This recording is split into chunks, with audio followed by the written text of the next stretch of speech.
Resbakuna sa mga nagedad og 5 hangtod 11 anyo sa Dakbayan sa Sugbo, Gisugdan karong adlaw. Ang pakulo sa mga vaccination center atong sayran sa report ni Alan Domingo.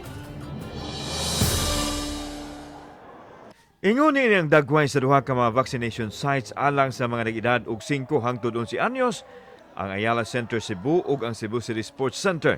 Nagpasulabi ang mga balloons, anao sa mga cosplayers nga nagsulob og nagalang costumes ug aduna sa mga superheroes. Kini aron dili malisang ang mga bata sa dagom nga gamiton sa pagbakuna. Usa ka nurse nga si Luigi Anton Chan ang nagsulob usab og Spider-Man costume dihang namakuna sa mga chikiting. It's nice to congratulate also the other nurses, other frontliners in different sites, all vaccination sites who work 6 days a week to make sure that everyone gets vaccinated. We fully support the vaccination drive of our government.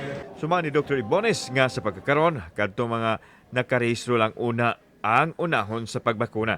No walk-in, yes, but natay gitawag og substitution, no? Katong mga wa mo tunga unya nay naa diri karon, makahuwat sila, pwede ra ginato entertainon. Gibuksan ni Mayor Mike Rama ang Resbakuna sa mga bata kauban ang Chief Pathologist sa Department of Health Dr.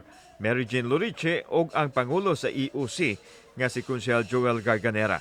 Desire before audit was to bring us even to level 1 and going forward to new normalcy. It started with a big bang, I would say, no? Although they were delayed by 2 days, but they came in, at the forefront, even if they're late, but it's really good. As we all know, ang mga bata, they are vulnerable, they are unprotected. Unya, in fact, daghang kitag mga kasos mga bata nga nagpuyo ra sa balay because adunay membro sa pamilya nga nanrabaho, nagsuod gawas, naigo po ng mga bata. Kauban si Clover Lumayag, ako si Alan Domingo. Balitang Bisdak.